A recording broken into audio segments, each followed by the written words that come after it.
नमस्कार, आप देख रहे हैं वीके न्यूज और मैं हूं आपके साथ मयंक गौड़। तो चुनावी बिगुल जो है वो बीजेपी की ओर से बच चुका है। 2024 का जो महासंग्राम है उसकी तैयारियां शुरू हो चुकी है।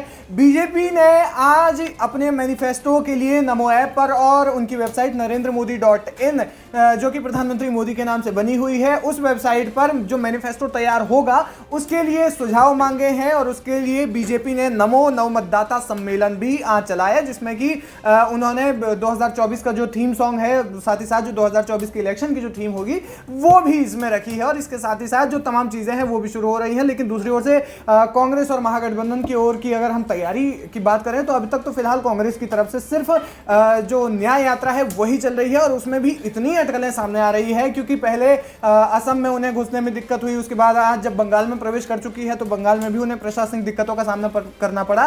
तो 2024 का ये जो चुनाव है वो कहीं ना कहीं कई मायनों में खास है क्योंकि बीजेपी वर्सेस महागठबंधन एक तरफा ये जो चुनाव है वो होने जा रहा है और कई इसमें बातें भी सामने आ रही हैं और वो क्या कुछ वो बातें हैं वो हम जानेंगे हमारी राजनीतिक संपादक अनुप्रिया मैम से। मैम, सबसे पहले तो ये जानना चाहेंगे कि जिस तरीके से एक तो नमो नवमतदाता सम्मेलन आज शुरू किया और खासकर फर्स्ट टाइम वोटर्स के लिए ये उन्होंने शुरू किया कि और वो जो है 2019 के बाद से 2024 में भी मैनिफेस्टो को तैयार करने के लिए अपना लोगों से सुझाव ले रहे हैं। क्या कुछ मायने हैं इसके? भारतीय जनता पार्टी एक ऐसी पार्टी हो गई है, मतलब जिसने धीरे धीरे एक सीट से लेकर 350 तक का सफर उसने तय किया है और 450 सीटों पर वो चुनाव लड़ने जा रही है इस बार और हर दिन बड़ी होती जा रही है। कहीं ना कहीं इसके पीछे की वजह यह है कि भारतीय जनता पार्टी लोगों से जुड़ती है और जानना चाहती है कि लोगों का मूड क्या है और उनका एक मैनिफेस्टो में जो हर बार एक वादा हुआ करता था, एक बहुत बड़ा वादा हुआ करता था, राम मंदिर, वो उन्होंने इस बार पूरा किया है। तो अब एक नया मैनिफेस्टो जो आएगा, हालांकि जो गीत की अभी तुमने बात की थी मयंक, उसमें कहीं ना कहीं ये कहा गया है कि मोदी को, इसीलिए लोग मोदी को चुनते हैं, जिसमें विकास की बात कही गई है। तो मैनिफेस्टो से जनता को सीधे सीधे जोड़ने के लिए कि आप क्या चाहते हो, जो आप चाहोगे अगर हम सत्ता में आए तो हम वही पूरा करेंगे, इसलिए ये एक तरीका है और ज्यादा अपने से मतदाता को अट्रैक्ट करने के लिए। बिल्कुल, और ये कहीं ना कहीं एक बड़ा इंपैक्ट डाल सकता है फर्स्ट टाइम वोटर्स पे। अच्छा, बिहार में जिस तरीके की उठापटक चल रही है, क्योंकि इस बीच में जब सीट शेयरिंग को लेकर के बवाल कटा, हाल फिलहाल में 5 राज्यों में चुनाव संपन्न हुए, उसमें हमने देखा कि जो अलायंस है, इंडी गठबंधन है, वहां पर सीट शेयरिंग पहले चल रही थी लेकिन उसके बाद सारे के सारे दल अपना अलग अलग लड़ रहे हैं। अब इसके बाद पंजाब और बंगाल में सेम स्थिति आ चुकी है। तो क्या 2024 का जो लोकसभा चुनाव है उसमें भी इंडी गठबंधन के सिर्फ ये नाम का गठबंधन है और गठबंधन फिर से टूटता हुआ नजर आएगा जैसे विधानसभा चुनाव में नजर आया था? बिल्कुल, गठबंधन तो हम तो बार बार लगातार हमने वीके न्यूज पर इस बात का दावा किया था कि चुनाव के पहले ही 2024 जब ये लड़ने के लिए उतरेंगे तो हम ये शायद कह देंगे कि भाई एक था इंडी अलायंस, क्योंकि उसके पीछे रीजन ये है मैं कि जब भी हम सीटों की बात करते हैं, जैसे अभी तुम मुझे कुछ आंकड़े दिखा रहे थे कि पिछली बार जो कांग्रेस थी वो इतनी सीटों पर लड़ी थी। हम आपके साथ वो आंकड़े जरूर साझा करेंगे, जो पूरा होमवर्क किया है हमारे सहयोगी मयंक ने, वो हम आपके साथ जरूर साझा करेंगे कि कितनी कम सीटों पर इस बार कांग्रेस उतर रही है। तो उसके पीछे की अहम वजह यही है कि कांग्रेस कभी भी अपनी खामियों पर काम नहीं करती, जबकि भारतीय जनता पार्टी करती है। और इन्होंने जब इंडी अलायंस बनाया तो इन्होंने ये सोचा ही नहीं कि सिर्फ बनाने से कुछ नहीं होगा, क्योंकि भारतीय जनता पार्टी का विजय रथ रोकना इसलिए अब आसान नहीं है क्योंकि नरेंद्र मोदी जैसा एक प्रभावशाली चेहरा हमारे सामने है और वो व्यक्तित्व ऐसा व्यक्तित्व है जिसने लोगों के साथ सीधे संपर्क कर लिया है और लोगों के लिए मोदी की गारंटी बहुत बड़ी चीज हो गई। हमने 5 राज्यों में जो अभी विधानसभा चुनाव हुए थे उनमें कहीं ना कहीं इसका असर देखने को मिला। किसी ने नहीं सोचा था कि छत्तीसगढ़ में जो है भारतीय जनता पार्टी की सरकार होगी, हालांकि हमने वीके न्यूज पर इसका दावा किया था कि सरकार भारतीय जनता पार्टी की होगी, लेकिन हुई। और क्यों? ये किसके चेहरे पर हुआ? क्योंकि किसी का चेहरा नहीं उतारा गया था तीनों राज्यों में, लेकिन सिर्फ और सिर्फ प्रधानमंत्री नरेंद्र मोदी की गारंटी के नाम पर लोग उनको इतना वोट करते हैं। तो आज अगर हम इंडी अलायंस वर्सेस, जब जो सवाल था मैं उस पर फिर से लौट रही हूँ कि जब हम बात करते हैं INDI alliance versus Bharatiya Janata party की, तो इंडी अलायंस में भले ही देश के तमाम छोटे छोटे दल शामिल हो गए हों, लेकिन बीजेपी का चेहरा फिर भी बड़ा है क्योंकि बीजेपी अनुशासित है। और इस अलायंस की सबसे बड़ी खामी यही है कि इनमें अनुशासन नहीं है, ये अनुशासनहीन है। इन्होंने गठबंधन बनाते समय ये नहीं सोचा कि हम किन मुद्दों पर आगे सहमत होंगे या नहीं होंगे। हर मुद्दे पर ये एक दूसरे के साथ सहमत नहीं हो पा रहे। एक आंकड़ा हम आपको बता देते हैं 2019 और 2024 का अगर हम कंपैरिजन करें, और 2024 में जो हम आंकड़े बता रहे हैं वो अनुमानित है और इसकी पूरी संभावना है। 2019 में जो है वो बीजेपी 436 सीटों पर चुनाव लड़ी थी, उसमें से अकेले बीजेपी ने 303 सीटों पर जीत दर्ज की थी। और उसके अलावा जो एनडीए जब गठबंधन था उस दौरान 50 सीटें एनडीए गठबंधन भी लाई थी। तो इस प्रकार से लोकसभा में जो है एनडीए बीजेपी प्लस एनडीए जो हम कह सकते हैं वो 353 सीटों पर था। अब जो है 2024 में बीजेपी ने वो सीटें बढ़ा ली है, 450 सीटों के आसपास का अनुमान है कि 450 सीटों पर बीजेपी चुनाव लड़ सकती है। लेकिन हम कांग्रेस की बात करते हैं।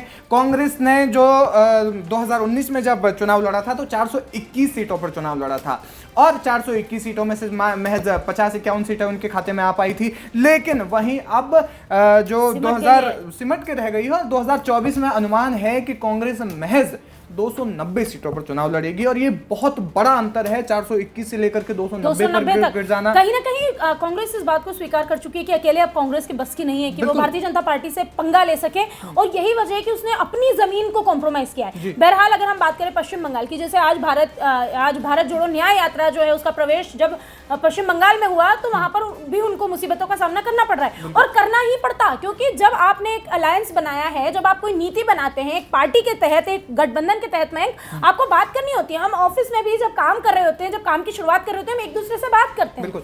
तो आप एक इतना बड़ा अलायंस बनाया है आपने जिसमें आप 2024 के चुनाव लड़ेंगे भाई साहब, लेकिन आपने आपस में बातचीत ही नहीं की, आपका कोई होमवर्क ही नहीं है। आपने दलों से पूछा ही नहीं कि हम इन राज्यों से निकलेंगे। उन राज्यों ने पहले ही मना कर दिया था कि राहुल गांधी को हम यहाँ घुसने नहीं देंगे। तो फिर अगर उसके बावजूद राहुल गांधी वहां पे न्याय यात्रा निकाल रहे हैं तो ये तो सवाल है। तो जाहिर तौर पर और खासकर ऐसे मौके पर जब हम बंगाल की बात कर रहे हैं, बंगाल में ममता बनर्जी साफ कह चुकी है कि वो जो है बंगाल में किसी को भी अकेले चुनाव लड़ेंगी। वो बंगाल में पहले तो 2 सीटें देने को तैयार थी, अब तो बिल्कुल एकला चलो हो गई है। वो भी बिल्कुल आप कह सकते हैं कि तो और ऊपर से पंजाब में जो है भगवंत मान सरकार भी कह रही है कि हम अकेले लड़ेंगे। हालांकि वो पहली बार आम आदमी पार्टी की सरकार बनी है और इसके बाद से जिस तरीके से उनका कॉन्फिडेंस बूस्ट हुआ है कि वो अकेले चुनाव लड़ेंगे, बिना कांग्रेस के लड़ेंगे, और जबकि कांग्रेस गढ़ रहा है पंजाब का, ऐसा नहीं है कि कांग्रेस का जो है कोई कमजोर जनाधार था, लेकिन बावजूद उसके पुराने इतिहास को देखते हुए उसको सिरे से नकार दिया और आम आदमी पार्टी ने कहा कि वहां पर वो अकेले चुनाव लड़ेंगे। अब जिस तरीके से राहुल गांधी की न्याय यात्रा के साथ में ये इतना जबरदस्त हम कह सकते हैं कि अन्याय ही हो रहा है एक तरीके से, क्योंकि बंगाल में उन्हें घुसने नहीं दिया जा रहा है, असम में उनके साथ में बवाल हो गया, जनता उन पर खासी नाराज हो गई। तो कहीं ना कहीं ये लग सकता है। न्याय की बात करते हो, मैं मेरे जहन में बार बार पता नहीं क्यों जब से एक आचार्य प्रमोद कृष्णम का एक बयान, एक स्टेटमेंट था जब कांग्रेस आला कमान ने प्राण प्रतिष्ठा का न्योता ठुकराया था। हालांकि आप कहेंगे कि मैं बहुत ही सुपरस्टिशियस हो रही हूँ, लेकिन बात सुपरस्टिशियस होने की नहीं है, बात है मानने की, विश्वास की, आस्था की।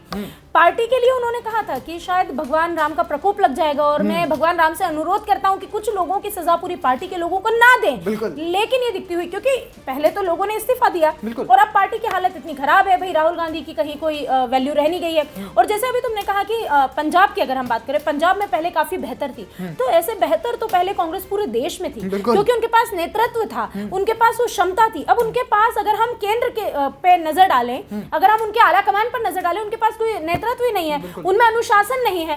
कांग्रेस में अगर कोई कमी है तो सबसे बड़ी कमी यही है कि वो उन लोगों को सुनना नहीं चाहती जो कि उन्हें आईना दिखाने की कोशिश करते हैं, और पार्टी में रहकर आईना वही दिखाने की कोशिश करता है जो ये चाहता है कि आप थोड़े सुधर जाएं। और यही कारण है कि 2024 में उनकी स्थिति लगातार खराब हो रही है। 300 सीटों के नीचे ऐसा अनुमान है कि कांग्रेस जो है वो चुनाव लड़ सकती है। अब इसके बाद वो सीटें बढ़ेंगी या और ज्यादा घटेंगी, ये भी एक अहम सवाल हो जाता है, क्योंकि अब गठबंधन बनाया है तो उसको साथ में लेकर के तो चलना ही है। खैर, नीतीश कुमार का भी जो जिस स्टेटमेंट की अगर हम बात करें, कल ही एक स्टेटमेंट आया था जेडीयू की तरफ से कि भाई कांग्रेस से ज्यादा जो है मजबूत 2024 के चुनाव में वो भारतीय जनता पार्टी है। तो कहीं ना कहीं ये भी साफ हो रहा है कि बिहार में भी इनको ये जो धोखा मिलने वाला है इंडी गठबंधन। जब खासकर ऐसे स्टेटमेंट तब ज्यादा अहम हो जाते हैं क्योंकि जब उसी गठबंधन के एक बड़े नेता, नीतीश कुमार का कोई छोटा नाम नहीं है, बिहार के मुख्यमंत्री हैं। तो केसी त्यागी ने कहा था, मयंक, दरअसल ये तो केसी त्यागी अगर ये कह रहे हैं, कहीं ना कहीं केसी त्यागी के हर स्टेटमेंट को आप नीतीश कुमार का स्टेटमेंट मान सकते हैं, क्योंकि नीतीश कुमार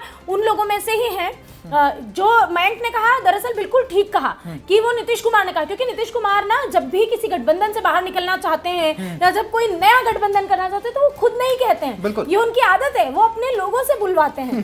तो कहीं ना कहीं एक बहुत बड़ी बात हो सकती है, और जिस तरीके से और ये कयास लगाए जा रहे हैं कि नीतीश कुमार वापस बीजेपी में जो है वापसी कर सकते हैं। उसके अलावा मध्य प्रदेश से एक बड़ी अहम खबर आ रही थी, सूत्र बता रहे थे, और उसके साथ साथ मीडिया रिपोर्ट्स का भी ये कहना था, यहाँ तक कि जो राजनीतिक विश्लेषक थे उनका भी ये कहना था कि मध्य प्रदेश में जो 29 लोकसभा सीटें हैं उनमें से एकमात्र सीट जो इस वक्त कांग्रेस के पास है, और उस पर नकुल नाथ जो है वो छिटक सकते हैं वहां से। तो ये एक बहुत बड़ी खबर है, क्योंकि जिस तरीके से एक सीट जो छिंदवाड़ा की है वहां से अगर नकुल नाथ आ जाते हैं अपने राजनीतिक भविष्य को तलाशते हुए, ये बताया जा रहा है, राजनीतिक विश्लेषकों का ये मानना है कि अपने राजनीतिक भविष्य को तलाशते हुए, क्योंकि फिलहाल उन्हें भी नहीं लगता कि कांग्रेस का इस वक्त जो है कोई बहुत बड़ी, और अगर ऐसा होता है, मैं क्योंकि मैं खुद मध्य प्रदेश से आती हूं, तो मैं जानती हूं कि ये कितना बड़ा डेंट है कांग्रेस के लिए, क्योंकि कांग्रेस के पास कोई बहुत बड़े चेहरे अब मध्य प्रदेश में बचे नहीं है। ज्योतिरादित्य सिंधिया के वहां से चले जाने के बाद दो चेहरे, एक कमलनाथ भी केंद्रीय राजनीति में रहे, उन्हें तो लाया गया था और लाने के बाद उन्होंने काफी अच्छे से संभाला था। अब जीतू पटवारी को उन्होंने पीसीसी चीफ बना दिया। हालांकि जीतू पटवारी ठीक कर रहे हैं, लेकिन उनकी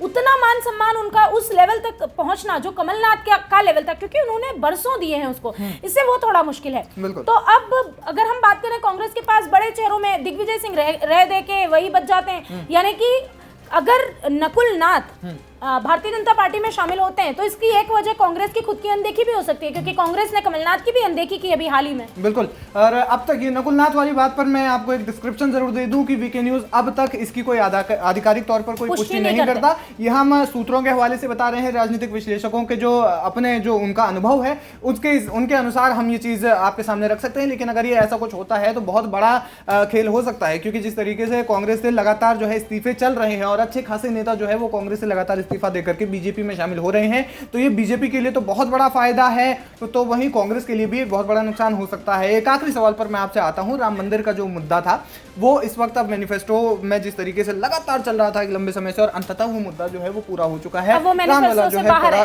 वो बिल्कुल वो मैनिफेस्टो से अब पूरी तरीके से बाहर है, और रामलला जो है अयोध्या में जो है विराजमान हो चुके हैं। तो सदियों की जो इसकी जो खुशी है वो कांग्रेसी एक नेता, मैं नाम याद नहीं आ पा रहा है, मुझे माफ कीजिए, उन्होंने ये कहा था कि एक मतलब बहुत जल्दी जो है ना भारत की जनता वो भूल जाती है, तो जब राम मंदिर का मुद्दा है वो ठंडा होगा, अब भारतीय जनता पार्टी के पास कोई मुद्दा नहीं बचेगा।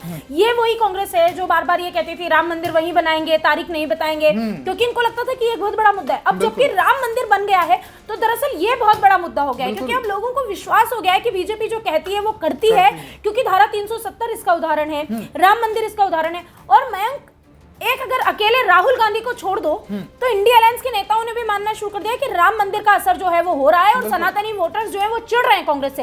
यही वजह है कि खुद अरविंद केजरीवाल जो कि इस मंदिर के खिलाफ हुआ करते थे, उन्होंने सीधे यू टर्न ले लिया है। वो अभी पहले वो हनुमान भक्त बने, क्योंकि सीधे सीधे राम भक्त उस समय बन नहीं सकते थे, इंडिया अलायंस से जुड़े हुए थे।